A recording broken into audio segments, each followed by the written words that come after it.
Hey, good Tuesday. It is the 23rd of December, so just a few more days to go to Christmas, a few more days to be prepared to celebrate Christmas, because officially we're still in Advent. So our Gospel day is from Luke chapter 57, Luke chapter 1, verses 57 through 66. And this is about the birth of John.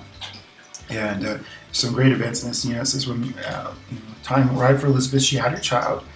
And then when they were going to circumcise him as part of the Jewish tradition, they were going to give him the baby his father's name, as was their tradition.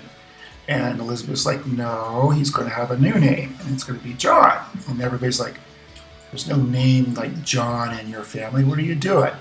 And so then they signaled Zechariah, remember, who can't speak at this point.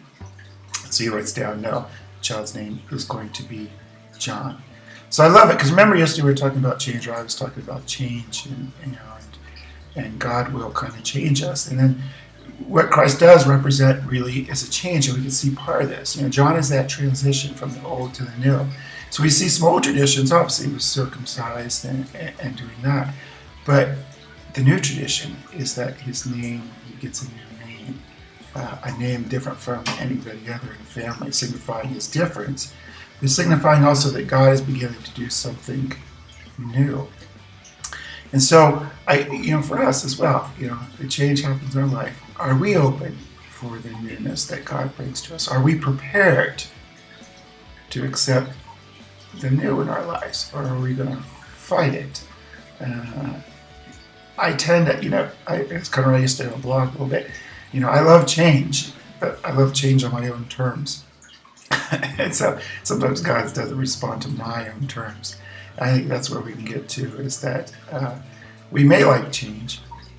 We all may hold on to our old traditions very well, and sometimes there's no problem with that sometimes God needs us to change. Do we fight him, or do we accept them and then let our voices speak out blessings, as Zechariah did? So just some thoughts. Enjoy the day, guys. I think it's supposed to be warm today, tomorrow, then wind tomorrow, then chance of white Christmas, hopefully. So see y'all later. Take care. Bye-bye.